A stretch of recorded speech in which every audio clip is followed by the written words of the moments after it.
Hello, everybody, and welcome to episode 89 of Crunch Time. I'm going to be your host for today's episode. I am Tanner Dislin, and I am joined, as always, by my guy, Sam Gotzi, and we are the N326 duo. We're back after taking a week off. I know there was a lot kind of going on in the college basketball world.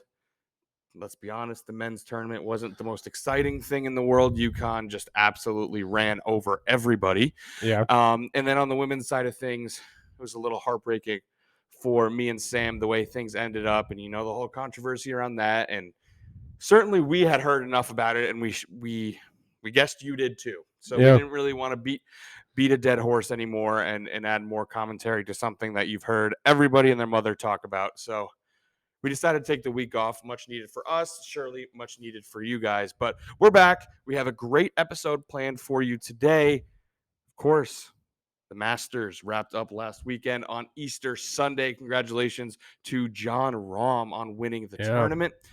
We also have the NBA playoffs. The seeding is set, so we'll have a little bit of playoff talk as well. And I believe we may have a question or two at the end of the episode, so certainly stay tuned for that. But as always, before we get into all that other stuff, we're going to start with winners and losers. Sam, who's your winner? Yeah.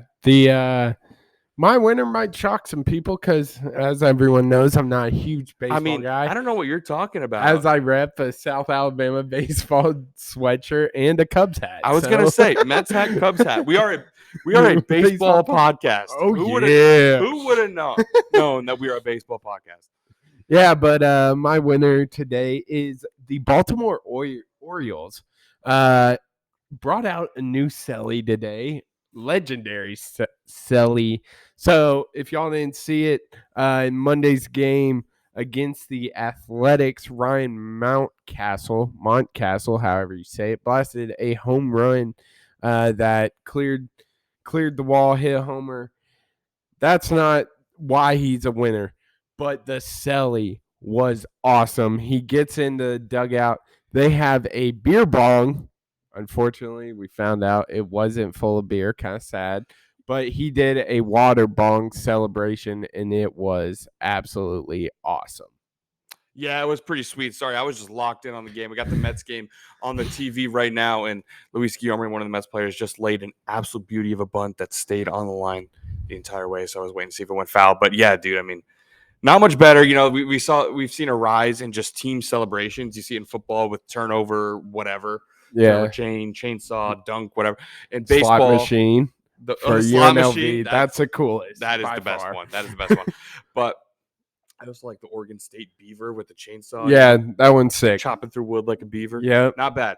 But in baseball, a lot of teams have been doing some home run celebrations. And, I mean, the Orioles doing a water bong is about as good as it gets. So very cool. Good stuff. And your loser? Yeah, my loser, flipping to the hardwood, the Minnesota Timberwolves. Perhaps the biggest, biggest lure of the sports world since the Caitlin Clark and situation. But if y'all didn't know, I seriously don't know how you didn't find out about this. But Sunday, the Timberwolves were in a must-win situation against the New Orleans Pelicans, trying to secure that 8th seed to avoid that play-in tournament that a lot of teams have struggled with in the past. Well, during that game, a lot of things happened, to say the least. So during a timeout, Rudy Gobert, a player that the Timberwolves have traded damn near every draft pick to get, and Kyle Anderson got in a little scuffle. Rudy Gobert threw a punch at Kyle Anderson after some heated exchanges among the two. He has been suspended for that next game against the Lakers. I believe that is a playing game. And then not only that, so you have a fight, right? It also escalated into the locker room at halftime. But another thing happened. Jaden McDaniels punched a wall. Duh. as one would. And he fractured his right hand, probably out for the rest of the season. So not only did two teammates get in a brawl that everyone saw, but they also lost one of their up-and-coming stars, Jane McDaniels, by punching a wall. On the last day of the regular season? Yeah, that's tough. I mean, and I think one of the funniest parts about this, right, is that they won the game. So yeah, not only, was it a huge game for playoff seeding, not only is it the last game before they go into the playoffs where you need to go in healthy and you need to go in without any suspensions, without any technicals, any of that stuff looming over you, right? But when this went down, like obviously it was a close game because they won. They won the game. Yeah. Like this is crazy. And then imagine after all of this is happening, you just decide to punch a wall out of frustration. I cannot believe it's one thing to let your emotions get the best of you in an altercation, a face-to-face altercation. I cannot believe that someone, after it was all said and done, decided it was a good idea to punch the wall, therefore fracturing his hand, his wrist, whatever, and now missing the playoffs. Yeah. Absolutely insane levels of idiocy. So, just want to clear things up. I don't know if I described it right, but Jane McDaniels actually punched the wall leading into a tunnel late in the first quarter. So that happened first. Oh, that happened first. That happened first because he picked up an early second foul. He realized, oh shit, shouldn't have done that. And then later in the second quarter, towards halftime, is when Anderson and Gobert. That might be worse. That is worse. I think that is worse because if there's any moment that will push you to the level of frustration to punch a wall right before the playoffs, it might be two teammates having a Royal Rumble in a huge game. Yeah. But if what pushed you to that level was getting 2 fouls, I think that's definitely worse. Yeah. I think that's without a doubt worse. Yeah. Dude, unbelievable stuff, but that's just par for the course when you are in Minnesota and play sports. Just the worst things happen to you around playoff time to ensure that you will never win. Yeah. One of the honestly, I think one of the most embarrassing things to happen to a professional sports team. What do you think? Yeah, absolutely. And the best part is they play in the play-in tournament. They play the Lakers, as you said, without Rudy Gobert, without Jaden McDaniels. Yeah. Yeah, not great. Yeah. Not great for Minnesota. My winner, I'm going to go back to the Diamond, and my winner is going to be the Tampa Bay Rays. Sam, have you heard about this team's start? They are red hot. Now, to be fair, they're 10-0 at the moment. They played three-game series, and they swept the Tigers. Okay. They swept the Nationals, and they swept the A's. Okay. I think those 3 teams, if you add those 3 teams' payroll up, it may be a quarter of the payroll of like the Mets and the Padres and the Yankees and all. But still, it's very hard to win 10 baseball games. Yeah. No matter who you're playing. And they have started off 10-0, sweeping the 3 teams I mentioned before, and then winning tonight. We're recording on Monday the 10th. They beat the Red Sox 1-0. So, I mean, the offense is looking red hot.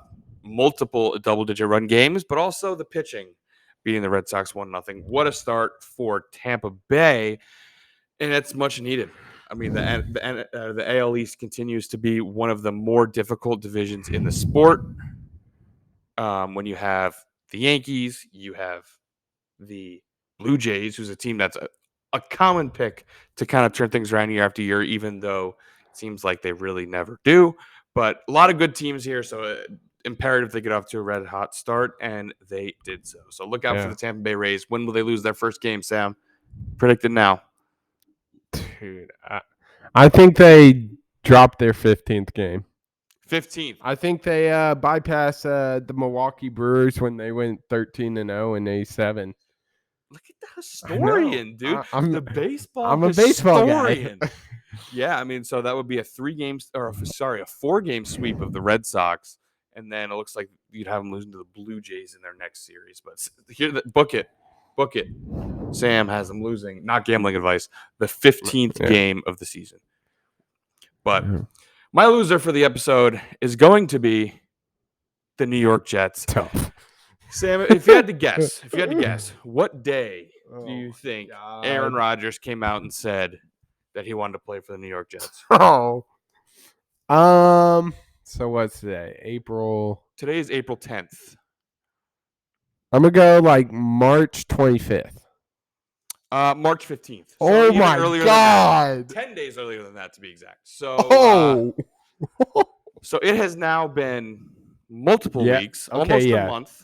Because March Madness was just starting when it dropped. Yeah. Okay. It was March 15th when he went on the Pat McAfee show and said that he wanted to play for the Jets. So it has been almost a month. Nothing has happened. Like, not a damn thing. We haven't even gotten any reports about it being close. We don't even know what the negotiations are like. It has been an absolute stalemate. And with Aaron Rodgers, it completely holds up the quarterback market, especially the trading market. I mean, obviously, free agents have signed. But if you're in the market to trade for a quarterback, you are not going to trade for one until the best one on the market gets traded. So everything gets held up. And if you're the Jets, and you're in the situation where your roster is very talented, top to bottom, you are clearly going for it, signing guys like Alan Lazard and just filling out your roster, doing whatever you can to get Rodgers here. Knowing that you're not going to get Rodgers, I feel like your draft strategy would be a little bit different. Yeah. And guess what? The draft's coming up like it's like 2 weeks or something. Might even be a week and a half. So their whole offseason is on hold because of this Aaron Rodgers saga. If they don't get him, I'm not sure there's going to be a bigger loser in sports. No, absolutely not. So as Jets fans, not so patiently wait. We, as the sports world, will continue to laugh at them and call them the loser of the episode. Yeah, and that situation's so weird. Just going through my head is, have reporters been hearing stuff? But Roger said back when this first got announced, they don't know anything. Right. No one knows anything about it. Yeah. So are they? Do they have this number? Do they have information on it, but just are scared to be wrong for a first time? But yeah, it's a crazy sequence going down in New York. So until that resolves itself, as we said, loser of the episode, and might be for a while. But that's going to wrap it up for winners and losers. We're now going to take a look at the golf game. We're going on the green with our guy, Godsey. The Masters just wrapped up on Easter Sunday.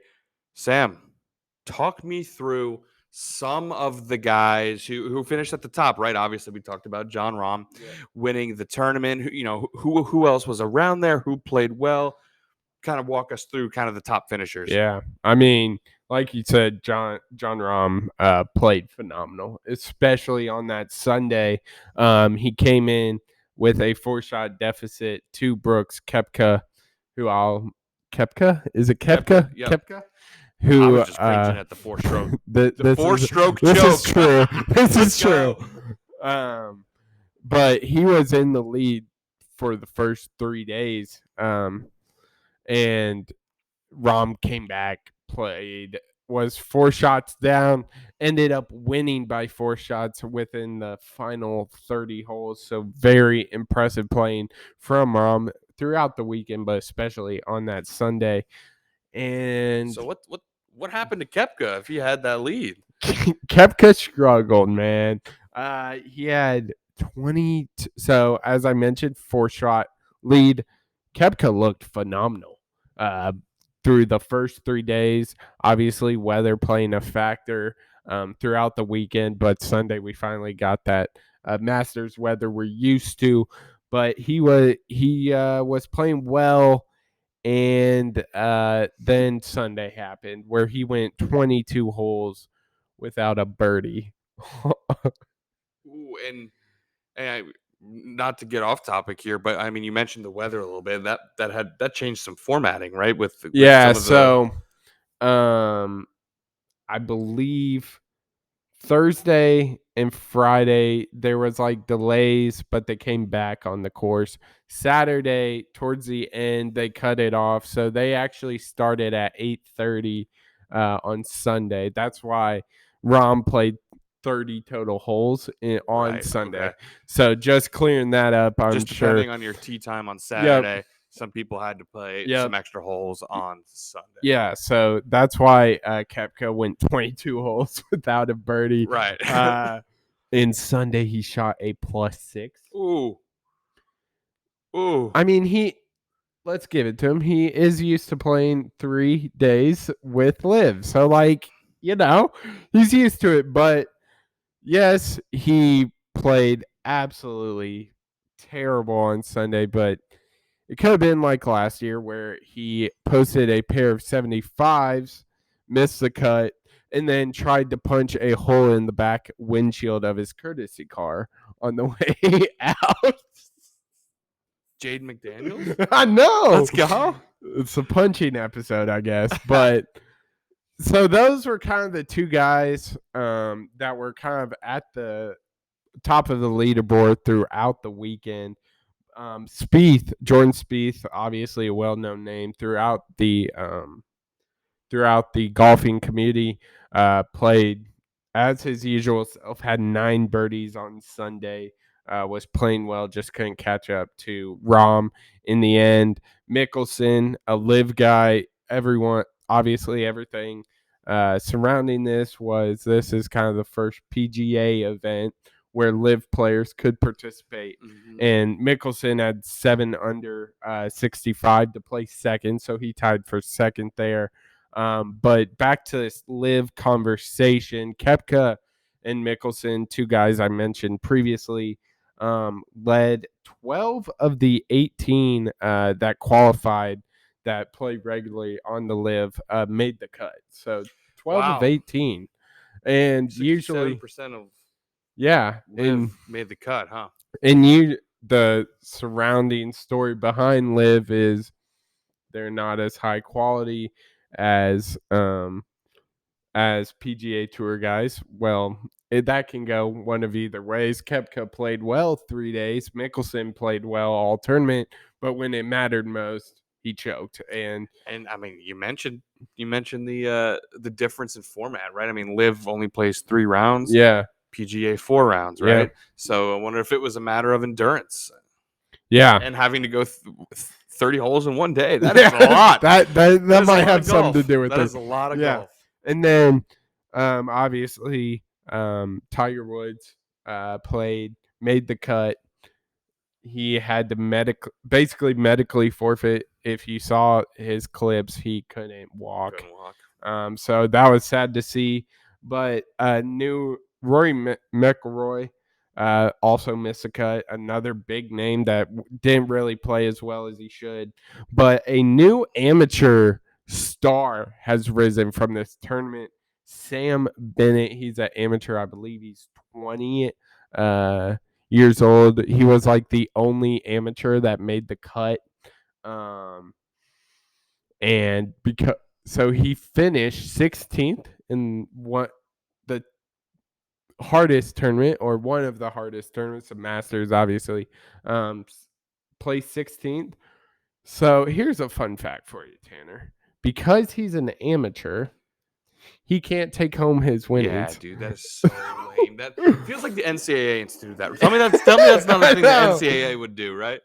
Yeah, and so he won 267,000 or something like that, and it was spread across the field because he can't take it because of the amateur rule. Because I mean, it says here, I just looked him up.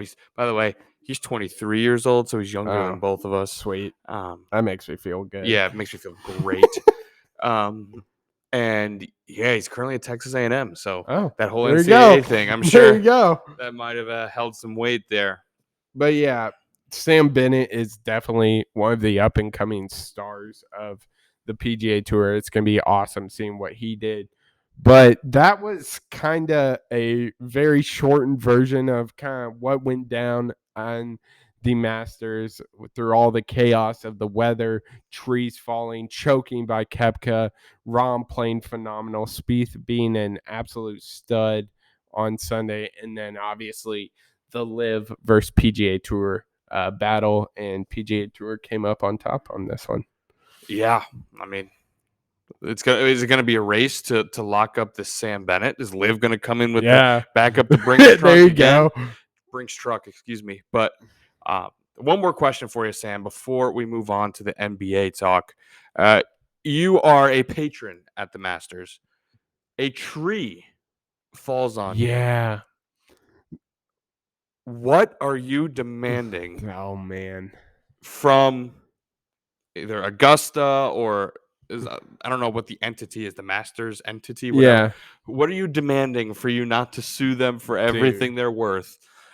You want to get a membership? You're trying to play in the Masters? Can you get a tee time in the Masters? Membership. I'm asking membership, meet and greet with favorite golfers, PGA Tour event tickets just across the board. Anyone you want to go to? Every Masters tournament, dude. I'm demanding everything.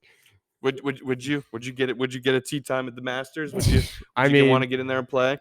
I mean, the group of the group of Brooks Koepka, Jon Rahm, and Sam Godsey wouldn't draw numbers. Yeah, wouldn't draw numbers. True. Our Crunch Time loyal fans, man, they tune in. Love it. Gotta love it. Maybe you can be in Max Homa's group so you can catch on the. There you go.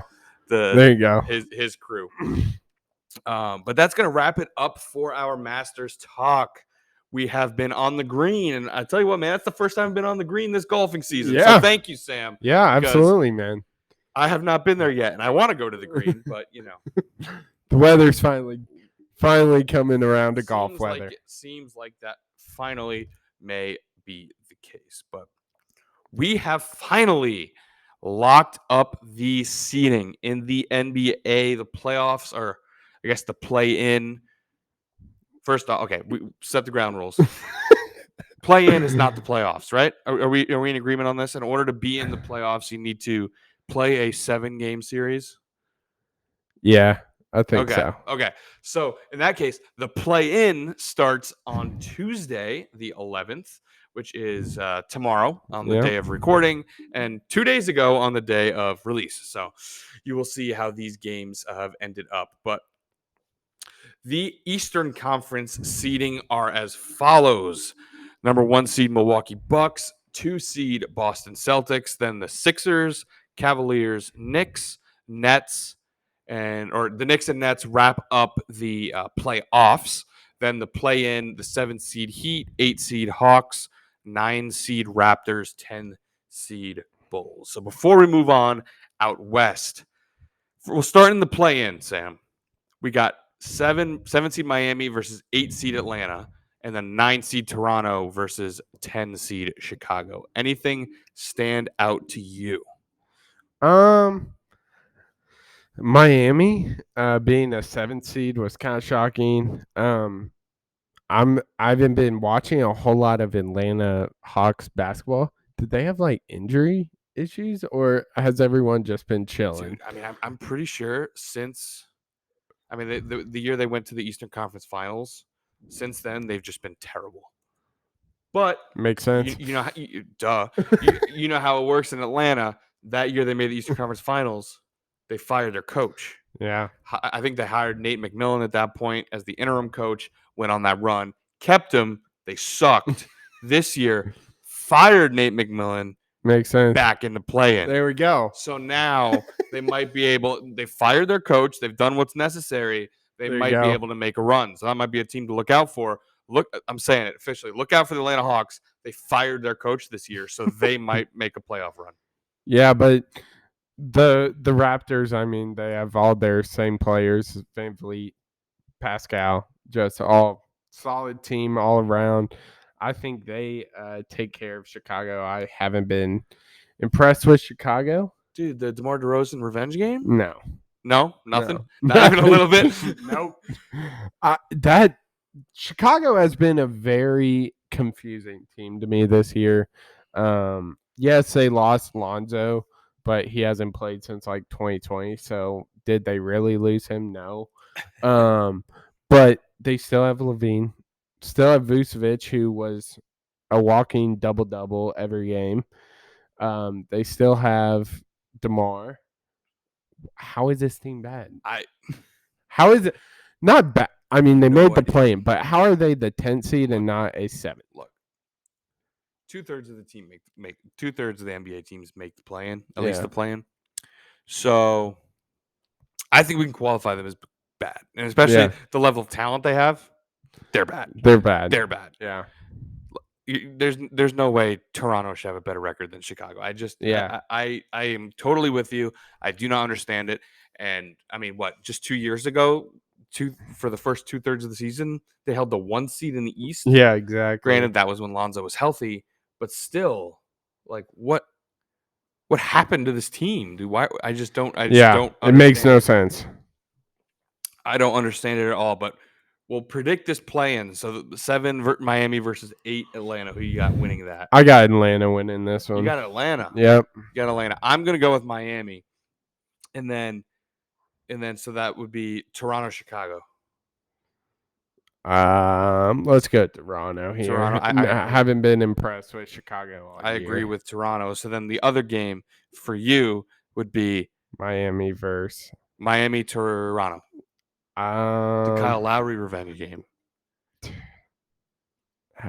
How can you not go with the dump truck? I got Miami in this one. I love it. I have Atlanta, Toronto. I think I'm going to go with Toronto in that.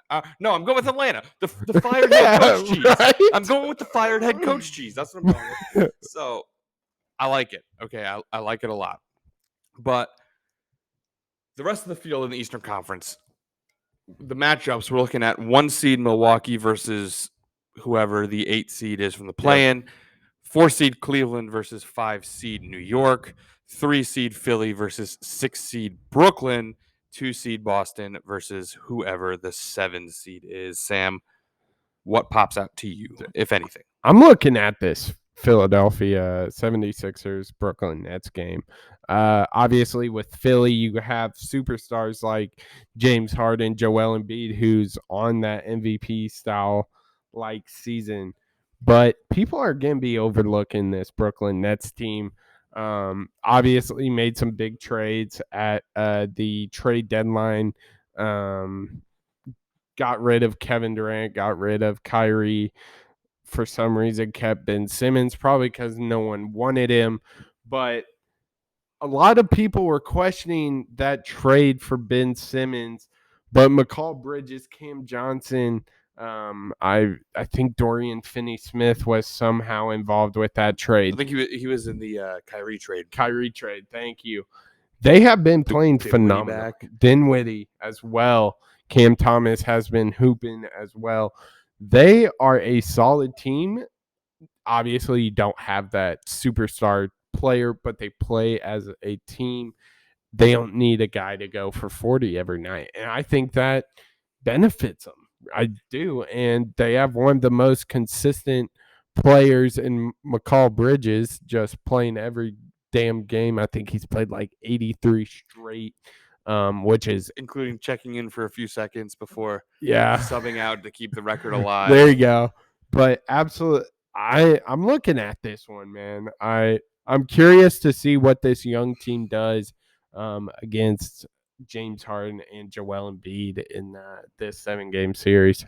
Yeah, man. I mean, more about this Brooklyn team, stuff that you didn't mention necessarily, but Dinwiddie, Finney-Smith, Bridges. That's an elite perimeter defense right there. Yeah, this team can really defend the ball on the perimeter.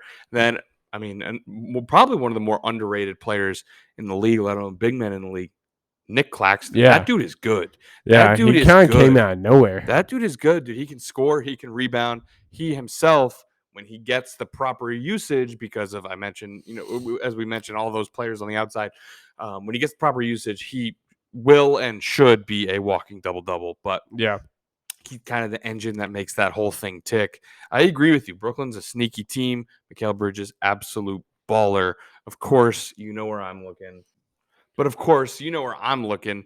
My Knicks back in the playoffs as the 5 seed matchup against the 4 seed Cleveland Cavaliers. Sam, can you think of any connection between the Cavaliers and the Knicks? Maybe in the best player for the Cavaliers who almost went to the Knicks, but they decided to not trade for him. Obviously, this Knicks season has been very fun. I've very much enjoyed watching them. Jalen Brunson could be the best free agent signing in franchise history at this point. Absolutely. But imagine in this matchup if we were the ones that had Donovan Mitchell and not them. But yeah, I mean, Donovan Mitchell is going to be the best player on the floor. Julius Randle's health, big concern. But yeah. I mean, I'm just really excited to watch these Knicks play in the postseason again. So I mean, it was a very even matchup in the regular season, I believe. I don't remember who won the regular season, but I know the Knicks got a few from Cleveland, and Cleveland did the same. So very even regular season matchup, very even teams. I'm real excited for it. You know, that's where I'm looking. I'm shocked. Yeah. I know. Who's coming out of the East? Dude. Oh, man. I like Boston. Yeah, Boston. I like Boston. I like that. I'm sure you knew, everyone out there knew one of us was going to take Boston, and who the other one was going to take. And I was planning on taking this team all along. So nice. I'm glad you said Boston. Woo! Go us. But I got the Bucks. Need I say more? Their third option on their team went for 52. A couple weeks ago? Yeah. I mean, it's about a coin flip if Chris Middleton is healthy or not. But when he is, the team just has so much firepower. Give me Milwaukee coming out of the East. God, that's gonna be a fun series. It should Boston be, man. It should Milwaukee. be, man. And I mean, we've seen it in the past, and it's phenomenal. And another thing to mention, with Boston getting that 2 seed by one game, by the way, one single game, crazy. Boston got the 2 seed. That sets up, if the favorites win, a Boston-Philly round 2 matchup. So get your popcorn ready. That would be awesome. Yeah. Absolutely. A few things to look out for on the eastern side of the bracket, but we'll head out west now. The way it wrapped up, the field. Number 1 seed, Denver Nuggets. Number 2, Memphis Grizzlies. Kings came in at number 3. Phoenix 4. The Clippers at 5. Golden State at 6. The Lakers at 7. Minnesota at 8. Minnesota minus Rudy Gobert minus Jaden McDaniels at 8. New Orleans at 9. And Oklahoma City at 10. Before we go any further, Sam, I think we need to give ourselves a round of applause. Both of our teams are in the playoffs, man. Well, you said the play-in doesn't count. Okay, I'll take it. Both of our teams are in the postseason. There you go. Postseason. I like it. So it's a huge day for the boys of the N326 duo.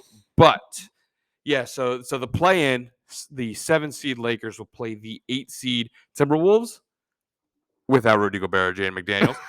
The 9 seed Pelicans will play the 10 seed Thunder. In the play-in, Sam, anything standing out to you? I think 7-8 is Lakers. T-Wolves, I think that's going to be chalk. I think the Lakers roll through that. This Pelicans OKC game is very interesting to me, not only just being an OKC fan, but just the matchups. I mean, you have Zion, who struggled with injuries all year, a Popeye's biscuit away from being a tight end. And then you have one of the youngest, most talented teams in the league starring Shai Gilgeous-Alexander, putting up MVP-like season all year. It's going to be a battle between him and B.I. That's just how it is. Luke Dort and then C.J. McCollum going to be battling it out. And, of course, my guy Josh Giddey getting his by just running around in circles. Somehow he makes it look so easy. But that's going to be a fun game. I'm excited for that one. Under. Yeah. Jay Gidd. What about Jalen Williams? Got to show some love. Yeah, Jalen Williams. Both of them playing well. Dark horse rookie of the year candidate. I don't think he'll win it, unfortunately, because Banchero played so well this year, but yeah, got to show some respect to absolutely. Williams, he was one of those guys I was like, who is this guy? Yeah, I'm gonna be honest. Me too. I think he went to like California, Santa Barbara or something. I believe he did. Yeah, I think he was a gaucho. Because I was working on a mock draft that year, and I was like, I mean, he's good, but like, who do you play? Yeah, see the other I popped up for you. I think it's JLA. Yeah, there he is. Jalen Williams. UCSB or no, Santa Clara. Excuse me, Santa Clara. No gaucho. Mixed up. That's tough. Steve Nash is not happy with us. His alma mater, we mixed it up, but he went to Santa Clara, not UCSB. Gotcha. But we're close. Yeah, but yeah, turns out he's a come out of nowhere. Player. Yeah, turns out he's a damn good player. So prediction time. You said you had the Lakers going. Yeah, I'm gonna agree. Pelicans, Thunder. This one's interesting, man. I kind of want OKC to lose because I won a good draft pick, but we also have like 50 of those, so like, does it really matter? I like OKC. I like it. Without Zion, I think their talent across the board gets them past the Pelicans. Yeah, I mean, SGA is going to be the best player on the floor. I think BI is going to be a matchup nightmare, though. Half for the sake of difference, half for the sake of rooting against the Thunder, because I think that will be fun, because I know you will be rooting against the Knicks. Absolutely. I'm going to go with New Orleans. So I got the Pellies winning.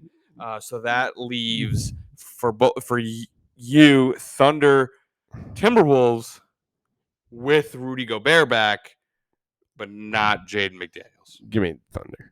Thunder, you think? We don't care. You think that the Thunder can take down Rocky Balboa and crew?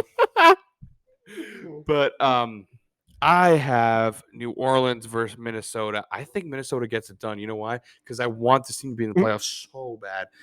Pat Beverly round 2. Oh yeah. Is Jaden McDaniels gonna jump on the scorer's table with wrap around his hand, waving his jersey like they won? I think that's gonna happen. So I'm gonna go with Minnesota to make it out.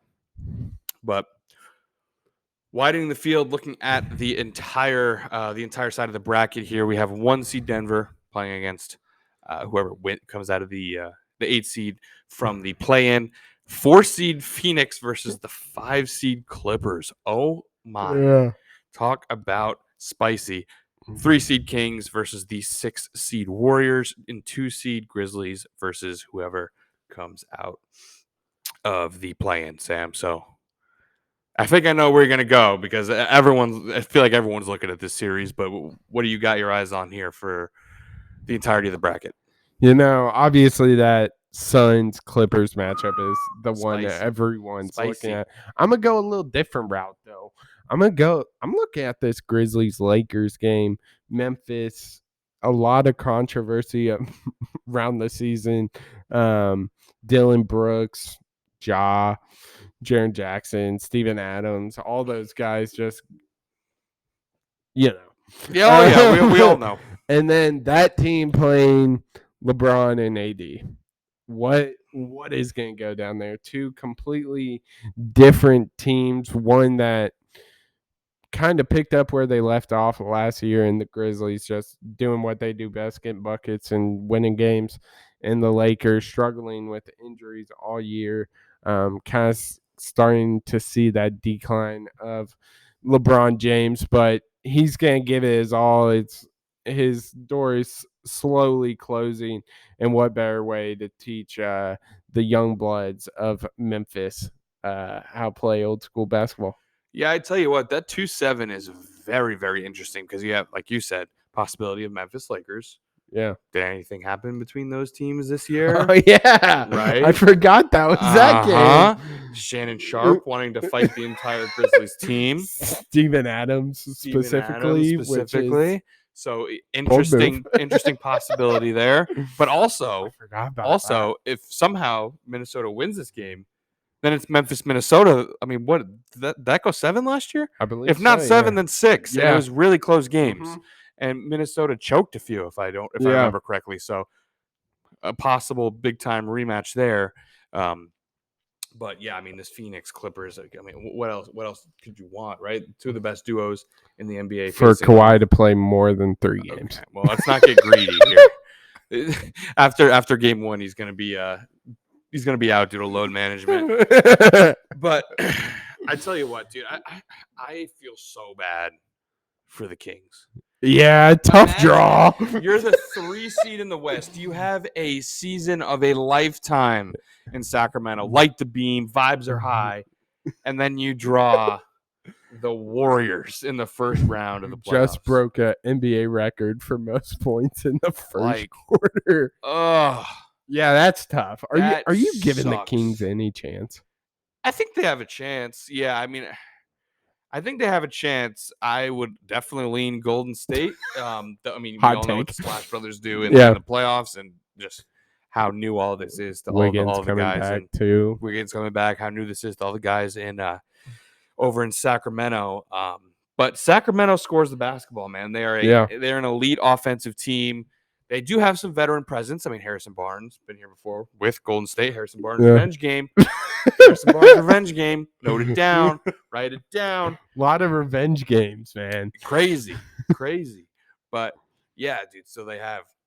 I mean, they do have Harrison Barnes. They have Domantas Sabonis, right? He's been around. He's playing some high level games. De'Aaron Fox, first playoff game for him, so I'm sure he'll be ready. But he's going against Steph Curry. Yeah. So that sucks. I feel very, very much. I feel very bad for the Sacramento Kings. Yeah, that's tough. All right, Sam. Who comes out of the West? Dude, how can you not say the Suns, man? It's pretty hard not to. Chris Paul, Devin Booker, KD. Fuck that guy. I think they're undefeated when all 3 of them play. Yep, 8-0 as of 2 days ago when KD plays. Yikes! They are going to be really hard to beat. So you're going with the Suns? Yeah.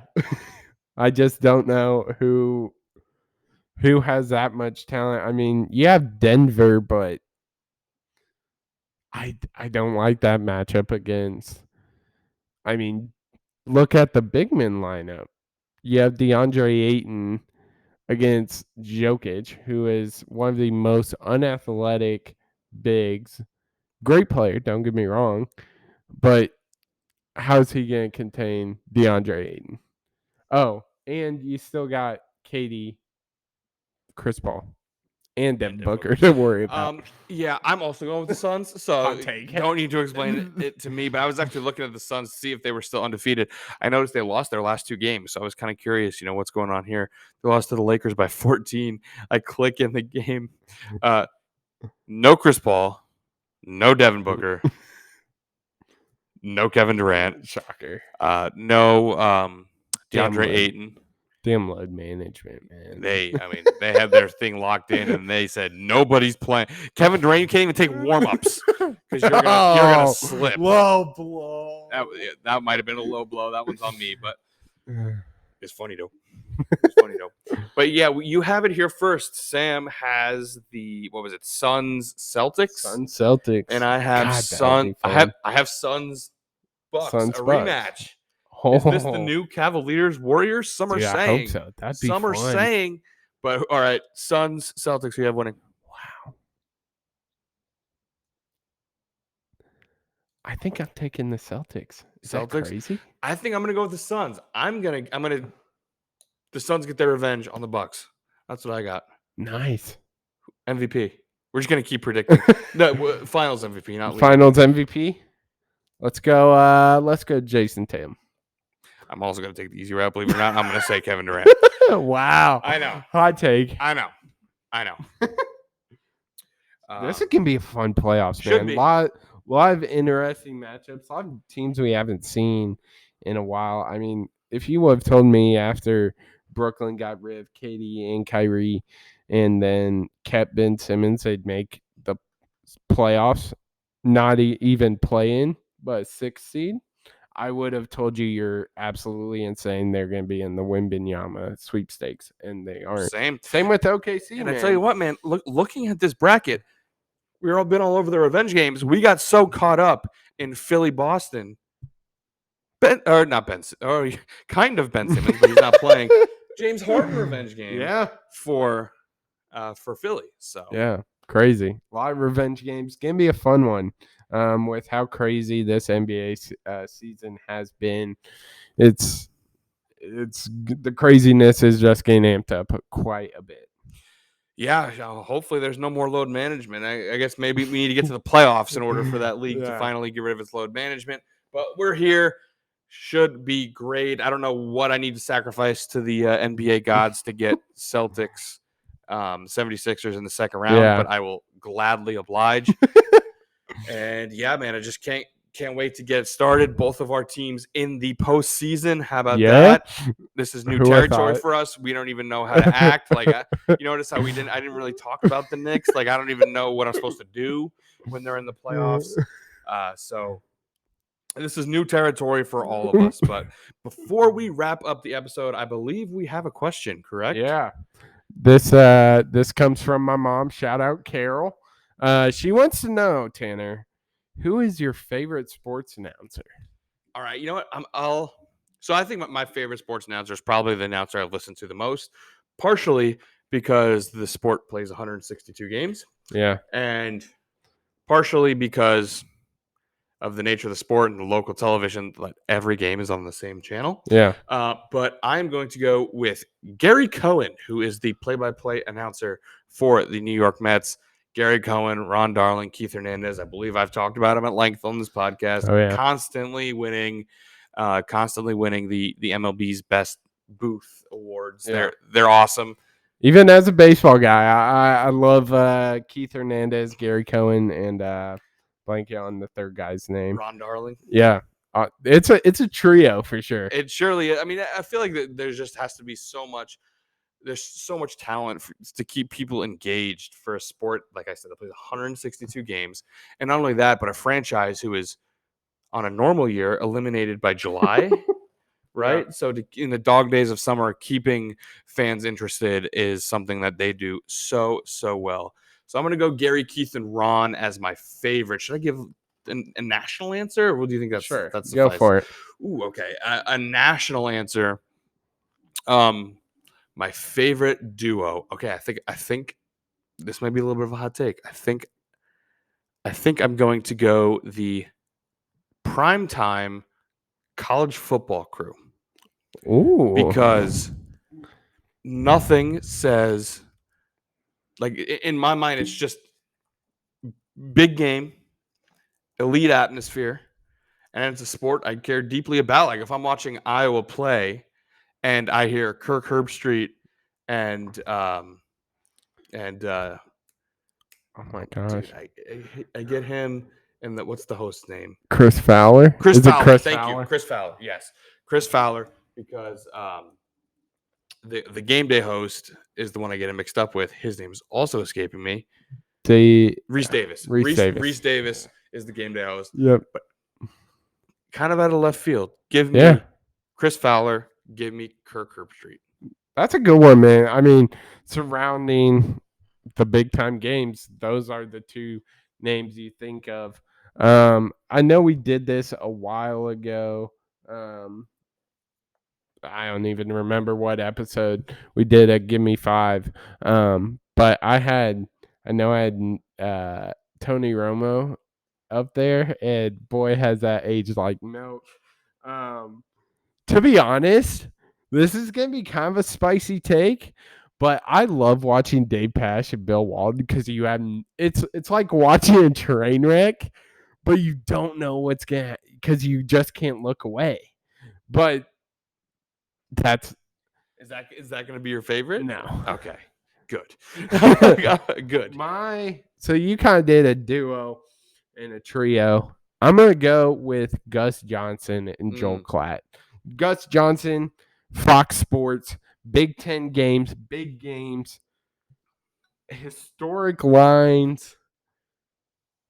He is one of my favorites. Every game I listen to, that's he is commentating is the best. So I'm gonna go with Gus Johnson and Joel. You got Klatt. barbecue back there? Yeah, Didn't invite me? it's so odd. Hurt my feelings. It's the best. What is that called, though? Dude, that is the best. It's That is the absolute best. 100%. Can you tell that we like college football? Yeah, just a little bit. Maybe. Just you did ESPN, I did Fox Sports, and obviously Gus Johnson not only does college football, but he also does March Madness, which is another favorite time of the year. Of for course. me. So yeah, just it's the best, man. College basketball, college football, and to put the icing on the cake, NCAA basketball 08. When you play that game, and it was a coin toss, whether it was on CBS or ESPN, he was the announcer for CBS in that game. When the CBS logo would come up in the heartbeat. Yeah, it's best. It's the best. Oh my gosh, It's the best. just absolute scenes in the living room when that comes on. Oh yeah, NCAA basketball 08, fantastic, just a fantastic game. But I think that's going to wrap it up for the episode, Sam. What do you think? Yeah, great episode, man. Great episode. We went on the green, talked a little bit about the NBA playoffs on the way, and of course, as we always do, starting with our winners and losers. But Sam, where can they follow you? Yeah, they can follow me on Instagram at Sam_Godsey21. And then on Twitter at SamGodsey29. And you can follow me on Twitter and Instagram at TDislin22. Of course, follow the podcast. Follow us at crunchtime_pod on Twitter, TikTok, and Instagram. As always, we always want to hear from you. Who's your favorite announcing duo or announcing trio? What do you think of the NBA playoffs? Who do you have winning it all? Are the Suns coming out of the West? We seem to think so. And in that Milwaukee versus Boston, who do you got coming out of the East, or is it another team? But that's going to wrap it up for this episode. Boston, who do you got coming out of the East, or is it another team? But that's going to wrap it up for this episode. The time has run out on this episode, but we'll see you in the next one on Crunch Time.